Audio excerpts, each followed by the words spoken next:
ومن سيئات أعمالنا من يهده الله فلا مضل له ومن يضلل فلا هادي له أشهد أن لا إله إلا الله وحده لا شريك له وأشهد أن محمدا عبده ورسوله لا نبي ولا رسول بعده اللهم صل وسلم وبارك وأنعم على نبينا محمد وعلى آله وأصحابه ومن تبعهم بإحسان إلى يوم الدين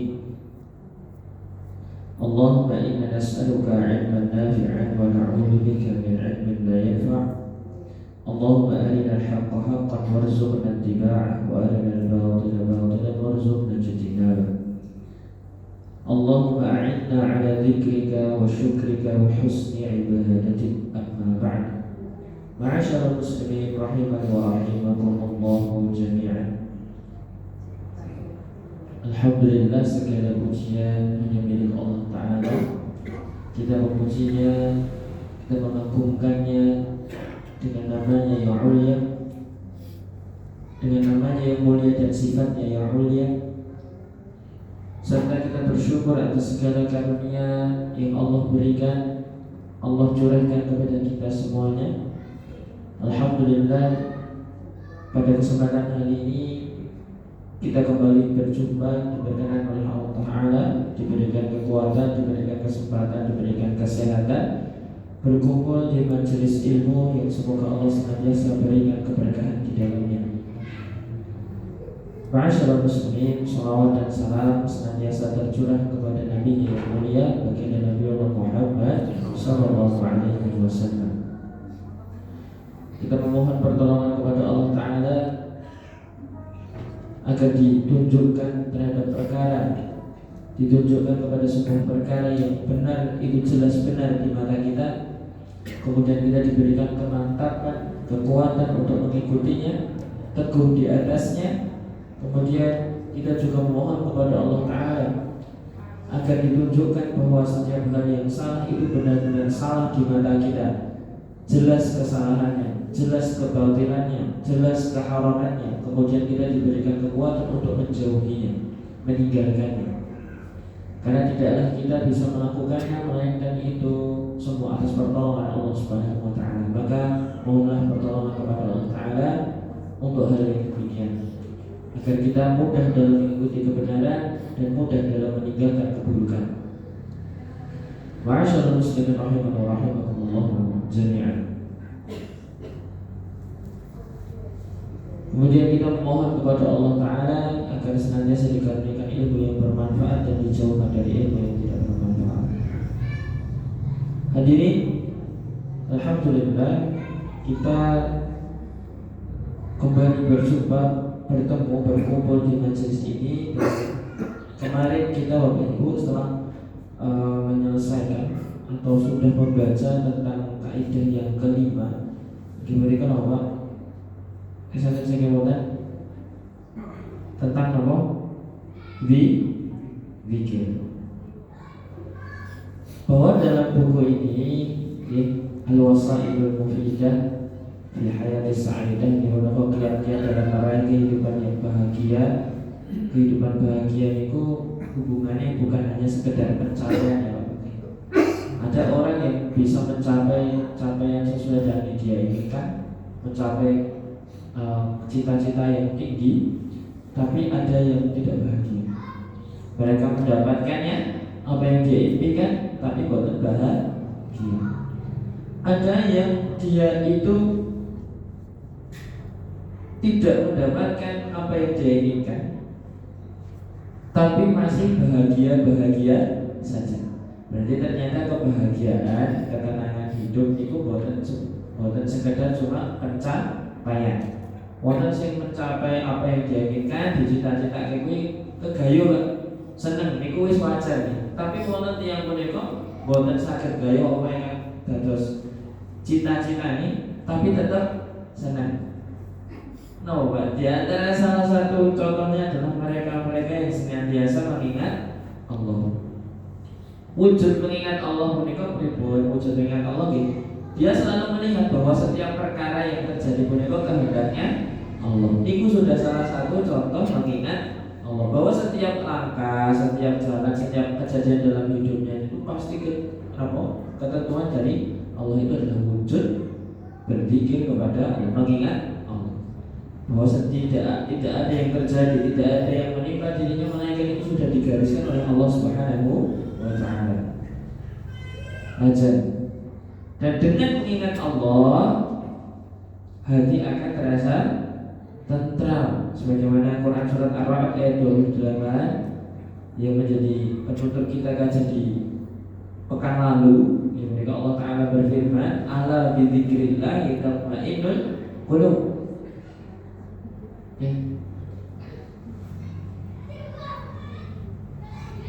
Ingatlah hanya dengan mengingat Allah, hati menjadi tentram.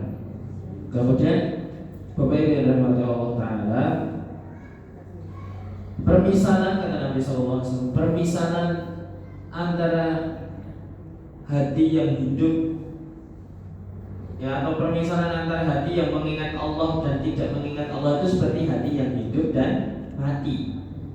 Terus hati yang senantiasa hidup, hati yang selamat, qalbun salim, di antara cirinya adalah hati yang senantiasa terpaut, terikat dengan Allah, selalu teringat Allah Subhanahu wa Ta'ala.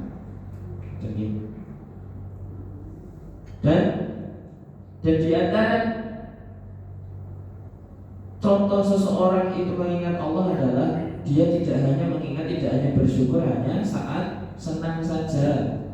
Sebagaimana dijelaskan oleh Imam Ibnu Katsir dan juga Imam Al-Baghawi bahwa seseorang itu yang dimaksud zikran katsira, orang yang senantiasa mengingat Allah dengan sebanyak-banyaknya itu tidak hanya mengingat saat bahagia saja, dan tidak hanya ingat kepada Allah hanya saat sedih saja, tapi setiap saat di semua kondisi, saat berdiri, saat duduk, saat berbaring, saat sadar. Ya, kok saat sadar? Ya, bukan sadar kita tolong ya pas kalau kita mulai paling tidak ketika dia menjalani kehidupannya, dia senantiasa mengingat Allah. Bahkan Bapak Ibu, kalau panjenengan perhatikan, Nabi SAW kalau mengajarkan zikir kepada kita, doa-doa kepada kita itu kan, kemarin saya berikan salah satu contoh referensi bukunya, itu Hisnul Muslim. Nabi memberikan petunjuk, ya, Syekh Al-Qahtani ini merangkum doa atau zikir dan tuntunan itu dari sebelum tidur atau dari bangun tidur sampai tidur lagi. Okay. Itu menunjukkan bahwa setiap 24 jam ini, Bapak Ibu, Nabi telah mengajarkan bekal untuk menjalani kehidupan hari-hari itu. Salah satu contoh agar seseorang itu tenang hidupnya ya dengan zikir ini. Maksudnya pesannya seperti itu. Nah, jangan sampai kita lewatkan dalam satu hari kok tidak sekalipun atau tidak sedikit pun nama Allah itu kita sebut dalam hati kita, tidak kita masukkan dalam kegiatan kita. Tidak pernah kita memulai dengan bismillah. Makan pun ya wis langsung makan, kira-kira warak kayak entek ya wis entek. Kemudian kalaupun kita mendapatkan sesuatu pun juga lupa kita memuji Allah Ta'ala. Itu adalah salah satu wujud orang yang melupakan. Dan ingat wakada sesuai wakadalika yauma tunsa. Dan ingatlah dan inilah hari di mana kita di hari ini ingatlah bahwa hari ini yaitu di yaumul kiamah, inilah hari di mana seseorang itu dilupakan. Karena saat di dunia mereka melupakan. Orang yang melupakan akan dilupakan.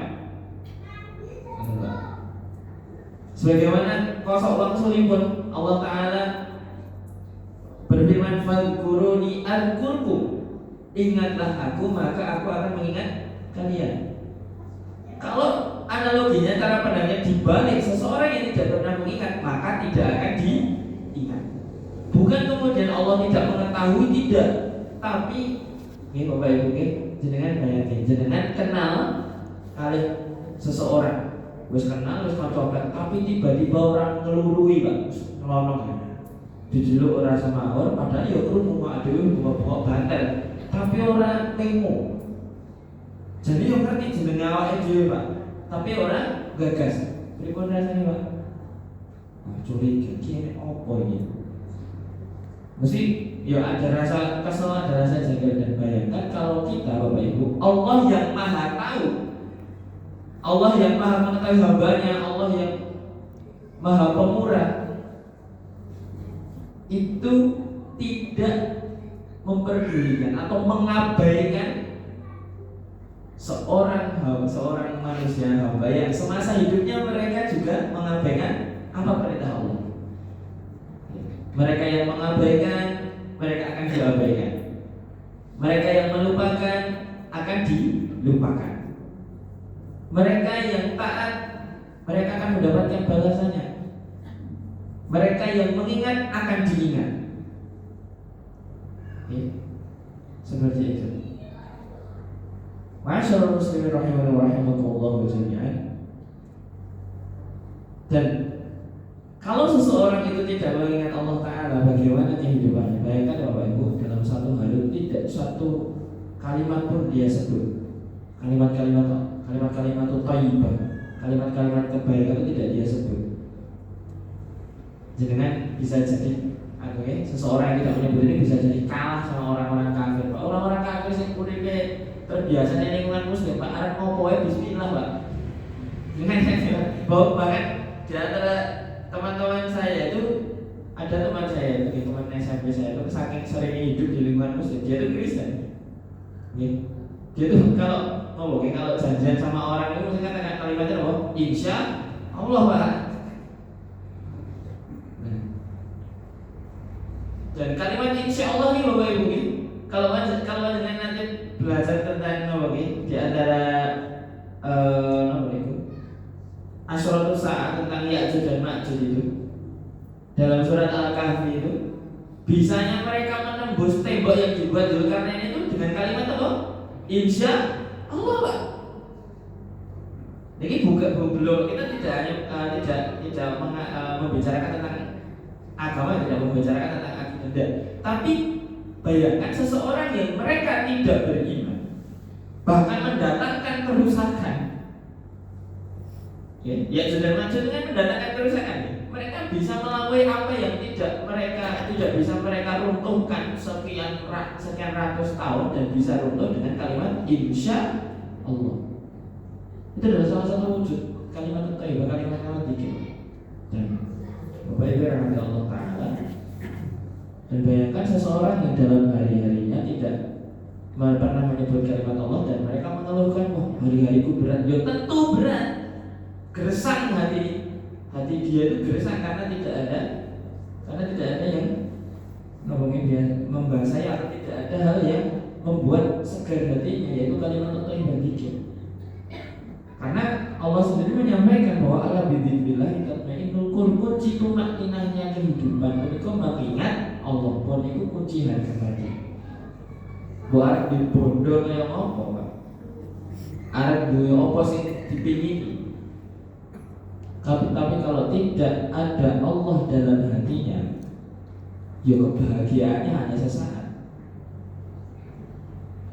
Jangan bisa bandingkan, itu bisa kita rasakan sendiri kok, Pak. Ketika keimanan kita tinggi-tingginya, Pak, jangan coba ingat kalimat saya. Ketika keimanan kita lagi semangat lagi tinggi-tingginya, lah mbok arep godaan cobaan kaya piye wis dijepi, Pak. Krasa entek, Pak. Mbok arep obat mabit arep opo wae tenang, Pak. Tapi kalau pas keimanan atau kita itu adalah rada futur, rada ora semangat dalam beribadah, atau kurang dalam ingat Allah, masalah kecil itu semarai ngeluh. Seperti itu. Orang yang lagi iman-imannya tinggi, mau sakit kayak gimana, eling iki kok gugur ge dosa. Orang lagi emosi, cokot semut ya, Pak. Wih muring-muring, Pak. Rasanya besar ngobong semut sak tarangannya rasanya kan. Itu kalau seseorang seperti itu. Dan bayangkan Bapak Ibu, kalau hati kita itu gersang setiap hari, dan bisa jadi kehidupan kita. Niki saya tidak membicarakan tentang bagaimana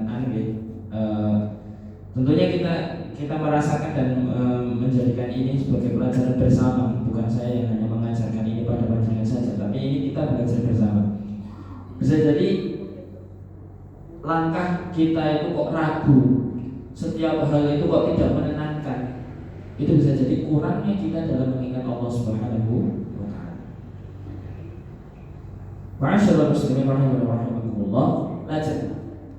Ada sebuah doa dan doa ini diajarkan oleh Nabi sallallahu alaihi wasallam dalam hadis Mu'adz bin Jabal.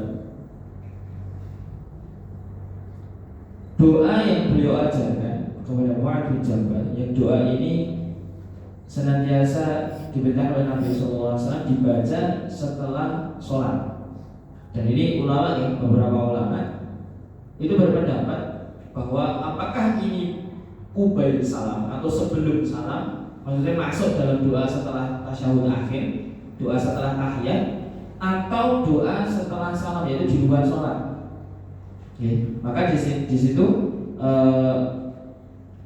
di antaranya adalah Syekh Ali Al-Bassam. Beliau mengatakan bahwa beliau sepakat bahwa doa ini dimasukkan pada sebelum doa setelah salam. Kemudian di antaranya ada beberapa ulama, di antaranya ada Syekh Ibnu Taimiyah, kemudian ada Syekh Utsaimin, itu juga menyampaikan bahwa kalau doa ini dibaca sebelum salam maka dia masuk pada kategori doa. Doa maksudnya rangkaian doa setelah tasyahud itu diperbolehkan. Apabila ini dibaca setelah salam maka itu masuk dalam rangkaian zikir. Zikir setelah salam. Doa boleh kan apa? Kalau yang panjenengan sama apa? Apa Pak doanya? Allahumma a'inni ala dzikrika wa syukrika wa husni ibadatik.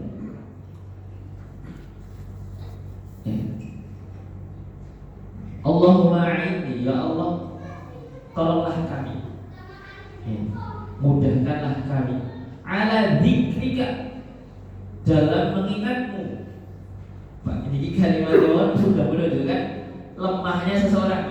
Untuk mengingat Allah kita memohon pertolongan kepada Allah. Berarti kalau kita itu lagi lemes sholat, lagi lemes puasa, lagi lemes nopo kemawon, itu senantiasa memohon pertolongan kepada Allah. Pertolongan itu berupa Allah biar berikan kita semangat, berikan kita kekuatan hati, kekuatan jasad, kekuatan fisik untuk melaksanakan amalan-amalan yang berhubungan dengan fisik kita. Dan kita dimudahkan dalam ketika kita tuh memiliki harta, ya kita dimudahkan untuk menjadikan harta itu investasi kebaikan bagi kita. Kalau diberikan waktu, ya biar kita bisa mengelola waktu itu biar menjadi kebaikan bagi kita. Maka Allahumma inni ala dzikrika, ya Allah bantulah kami, berilah pertolongan kepada kami untuk senantiasa mengingatmu, wa syukrika, dan dalam bersyukur atas nikmat-nikmatmu, wa husni ibadah, dan dalam menjadi hamba, atau dalam memperbaiki diri atau menjadi hamba terbaikmu. Kita bahas doa boleh Bapak, karena ini ada sebuah kaidah yang sangat indah sekali saya temukan dalam pembahasan syarah Hisnul Muslim, juga disampaikan bahwa kenapa kalimat zikrika itu didahulukan sebelum syukrika. Berzikir didahulukan, mengingat Allah didahulukan di depan kalimat syukur, dan di depan permohonan untuk menjadi hamba yang baik. Karena Pak, kalau seseorang itu tidak pernah berzikir, otomatis tidak pernah bersyukur. Nah, tidak pernah mengingat Allah berarti orang pernah bersyukur. Kalau seseorang itu tidak pernah berzikir itu kan wujud zikir itu kan banyak Pak. Ada zikir bil lisan, zikir bil qalbi, ada zikir dengan amal soleh. Dalam panjenengan hadir di majelis ini pun juga disebut sebagai amalan-amalan zikir.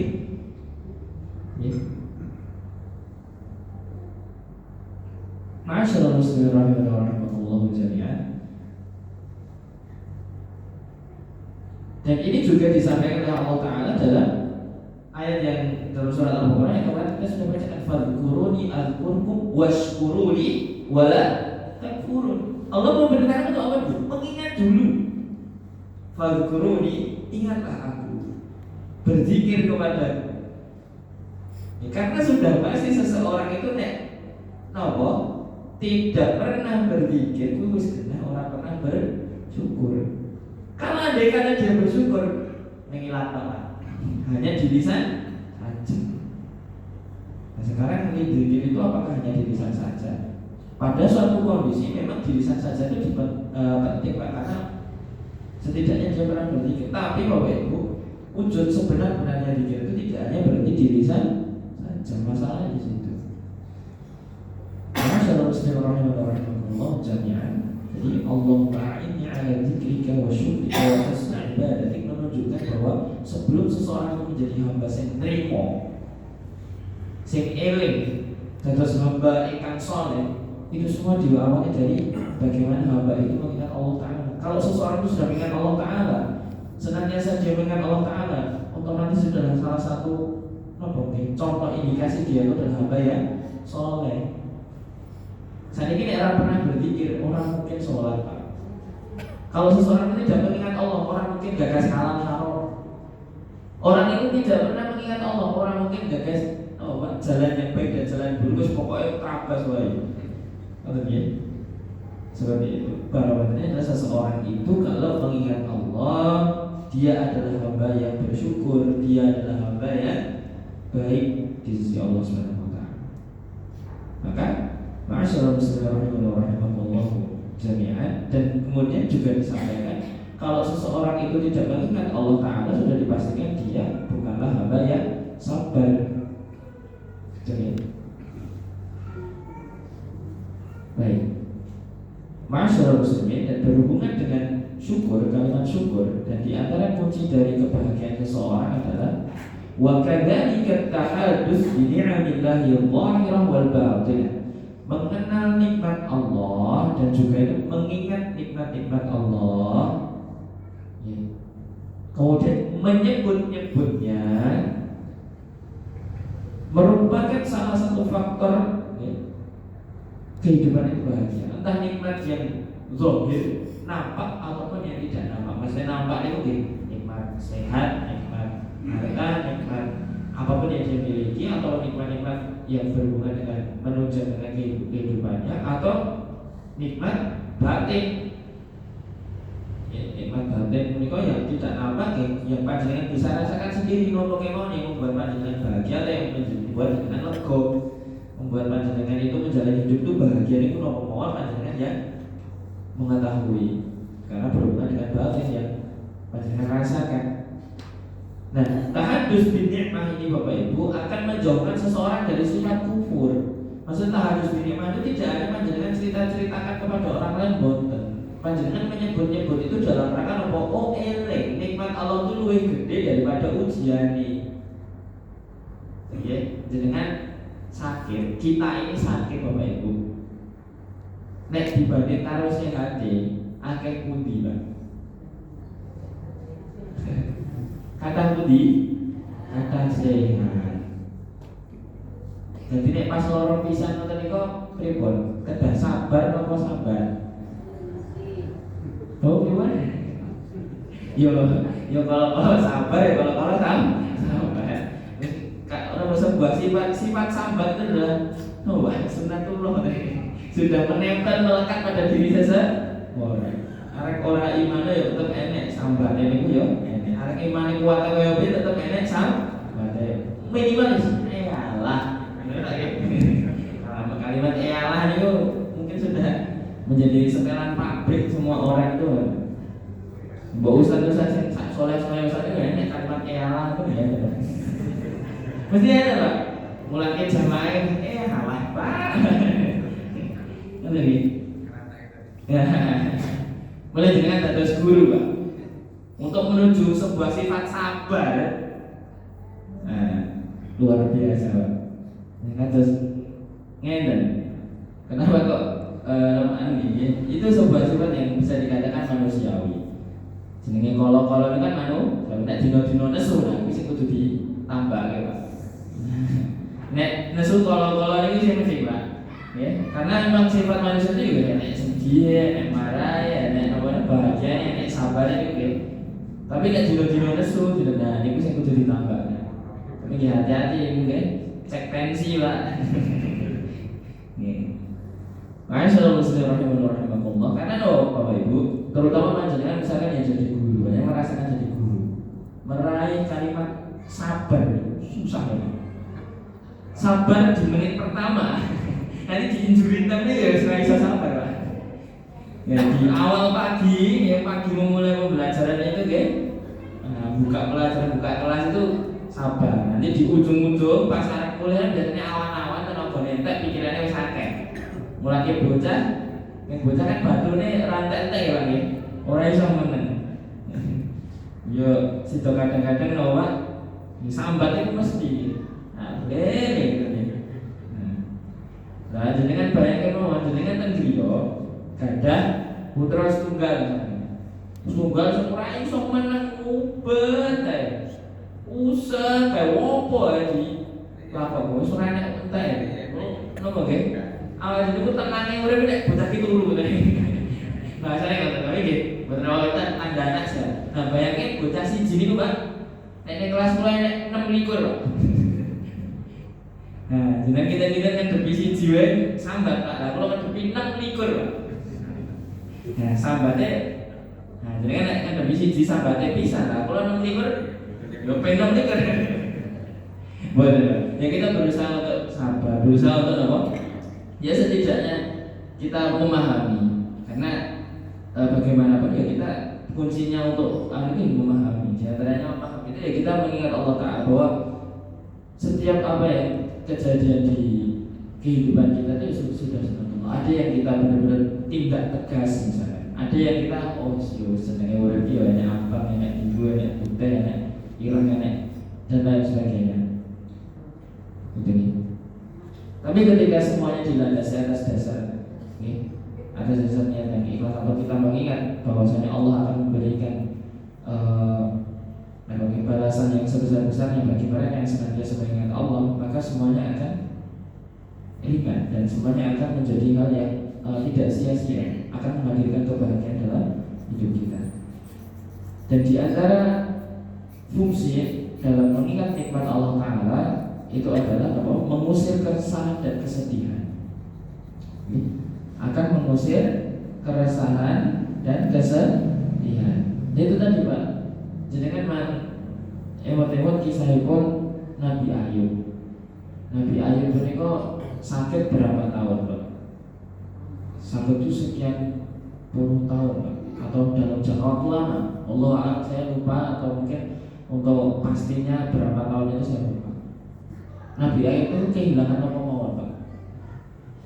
Apa-apa nih Pak. Jangan nek masuk angin kehilangan apa, Pak. Jangan nek loro itu kehilangan apa. Ya kehilangan kenyamanan dalam makan paling penting. Kan nggak ada orang yang kemudian kita itu sakit kehilangan sebagaimana kehilangan apa yang dirasakan oleh Nabi Ayub. Karena penyakit yang dirasakan separah-parah penyakit yang dirasakan sepanjang kehidupan ini itu adalah penyakit yang dirasakan oleh Nabi Ayub dan tidak pernah dirasakan oleh orang setelahnya atau sebelumnya. Hanya dirasakan oleh Nabi Ayub. Kemudian itu Nabi Ayub ini kan Nabi. Kenapa sedemikian diujinya? Karena memang Nabi SAW menyampaikan bahwa ujian terberat itu adalah ujian para Nabi, Pak. Tapi apa yang dilakukan Nabi Ayub? Bersabar.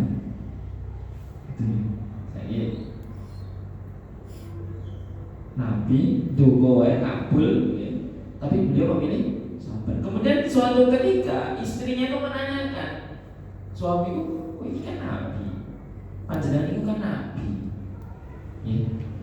dekat dengan Allah Taala, dungo kena terkabul. Kenapa orang dungo? Berdoa saja gitu, ibaratnya istrinya tuh mulai bujune wis kaya ngono rekasane. Kemudian dia juga merasakan mengalami kehidupan lika-liku kehidupan supaya menunggu terus kehilangan apa-apa. Sebelumnya Nabi adalah orang yang sejahtera, kaya raya, anaknya banyak. Ini kehilangan anak, kehilangan bodoh, kehilangan istri, kehilangan apa-apa. Kan wis kumat ya Pak. Wong lagi awake dhewe lara untu tapi ora kelangan apa-apa wis rasane kaya ngono. Iki wis lorone wis ora pernah dirasake wong sadurunge apa sakwise udah lara sing paling berat. Ujiannya luar biasa, kehilangan apa yang dimiliki sebelumnya. Tapi apa kalimat Nabi Ayub? Kalimatnya ini Pak. Bahasanya kalau dibahasakan benar ya. Kita sakit berapa tahun? Kita ini merasakan susah ini berapa tahun? Taruhlah kita merasakan sakit ini baru 20 tahun ya. Loh, isih akeh ngrasake penake di sisa waktunya. Jadi 20 tahun loro itu urung ana apa-apane dibanding nikmat yang Allah berikan di tahun sebelumnya. Jadi misalnya umurnya usia kita ini di usia kita ini kita sakit selama 1 tahun. Dan di luar 1 tahun ini kan ada merasa sehat. Untuk nyanda dan perasaan itu Pak, di tingkat itu kan aneh Pak. Maka seseorang dianjurkan melatih dirinya sejak saat ini, sejak sekarang. Kita latih diri kita untuk kita itu lagi misalkan lagi mengalami susah, angel sedang, coba diiling-iling. Wingi-wingi ku dibandingin angel dagang karo penak dagang ini ku luwih suwe. Ternyata luwih suwe penake. Berarti nggih, ora penake iki adalah ujian untuk bersabar. Kemudian kalau kita merasakan kita itu sehat sekian tahun, loro lagi-lagi baik. Yo wes yang kita ingat-ingat itu yang penak itu dulu, sekarang wayahnya sabar. Setidaknya kita merasakan susahnya sekarang masih diberikan kekuatan untuk menjalani itu. Orang depresi, orang stres, orang bahasa Indonesia orang kentir lah biasanya itu. Wis kuat-kuat wae, ngrasake anak ya wis rasa diatur ya wis sabar, wis iki ditipane Gusti Allah tak lakoni. Ngrasake gawean kok kaya ngene, sabar tak lakoni. Niku adalah salah satu hal yang diajarkan dalam kitab ini tadi. Yang berusaha kita ikuti Pak. Bersama-sama kita ikuti. Oh, ada sebuah standar, sebuah ajaran bahwa kunci hidup tenang itu pertama mengingat Allah Ta'ala, yang kedua coba sama ada kaitannya dengan mengingat Allah Ta'ala, yaitu mengingat nikmat Allah Ta'ala yang diberikan kepada kita. Oh, ewa dene saiki ora penak, coba dieling-eling wingi-wingi aku wis ngrasake penak. Lho jenenge dunya niku kan isine gur penak karo ora kepenak. Nek pas lagi kepenak, ya berarti terhindar dari hal-hal yang tidak kepenak. Nek lagi tidak kepenak, oh lagi diuji, lagi tidak pada kondisi yang enak. Teman-teman, panjenengan kan tidak bisa berada di dua kondisi dalam satu kesempatan. Jangan tidak bisa merasakan sakit dan sehat dalam satu tempat, Pak. Jangan sakit, sehat, kalau sakit dalam satu waktu kan nggak mungkin. Harus merasakan yo sehat, sakit yo sakit sih nonton Pak. Susah yo susah, saya senang yo senang sih. Ketika kita senang, ingatlah suatu saat kita akan merasakan kesusahan, siapkan hatinya. Kalau kita pada saat kondisi susah, suatu saat kita ingat, suatu saat kita akan merasakan kesenangan, siapkan hatinya. Karena sejatinya senang, susah, sehat, sakit, lapang, sempit itu semua ujian. Susah ujian gue sabar, senang ujian kagak apa bersyukur. Nonton Pak, niku teori. Ya kita pegang Pak, niku ajarannya Nabi Muhammad SAW dan ini adalah firman Allah Taala kok. Kan kita sedang bersama-sama mencari panduan yang urip kuwi bahagia.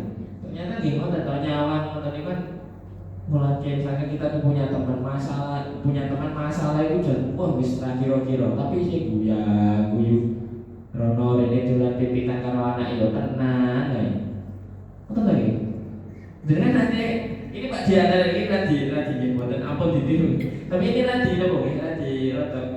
Yang nganyel kayak sebenarnya. Padahal nanti biasanya. Tiang ini Pak, utangnya di Pak, masalahnya di Pak. Tapi Pak, di antara bahasa saya sendiri, keunggulannya sifat dableknya itu Pak. Sifat dableknya memikirkan masalah itu ngalahin abot-abot itu Pak. Ya sing guyan-guyu pitan. Niku sing duwe sing diutangi mulan niku ya anyel mesti Pak. Utangnya gede nih ono uripe ora bisa ya guyu. Lah niku.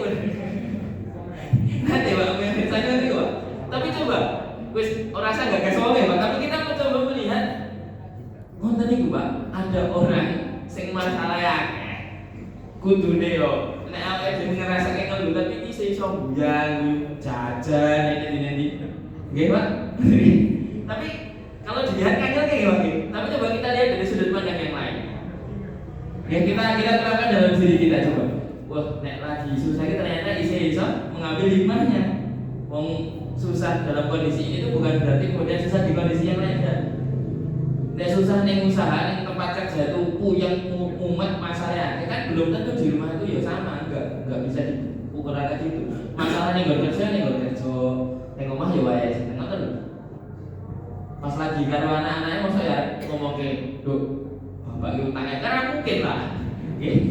Bapak ke masalahnya sendiri kan enggak mungkin. Pada suatu ketika kan anak istri meneh SD TK kan yo diseneng-seneng kayak ngoten nggih. Itu Pak. Itu nggih mosok salah karo wong dablek Pak. Wong dablek ngerti gua. Wis masalahnya kok sing nyawang ae Pak, kita melihat jadi hanya Pak nggih. Masalahnya tanggungannya itu yang bukan dapat dikandani rakan yang tadi. Tapi di sisi lain kita melihat, andai kata kita menerapkan itu pada tempat yang benar, misalkan kita ini diuji bukan berarti hidup kita berakhir. Kita tetap bersyukur, kita tetap guyang menghadapi kehidupan yang ada ini. Itu kan akan lebih baik. Itu adalah salah satu ciri hamba yang mengenal Allah. Tapi nih contoh saya ini mau tuh adalah orang yang mengingat Allah pun buatan mau iling utang ora. Dan begini, nggak ada yang sakit pelajaran bu, bapak ibu ini yang sakit pelajaran beliau bapak dan banyak pengambilan. Wallahu a'lam bishawab. Semoga Allah senantiasa memberikan petunjuk kepada kita dan meringankan kita dalam beramal soleh. Kita akhiri dengan membaca hamdalah dan doa kafaratul majelis. Alhamdulillah, subhanallah wa bihamdika asyhadu an la ilaha illa anta astaghfiruka wa atubu ilaik. Assalamualaikum warahmatullahi wabarakatuh.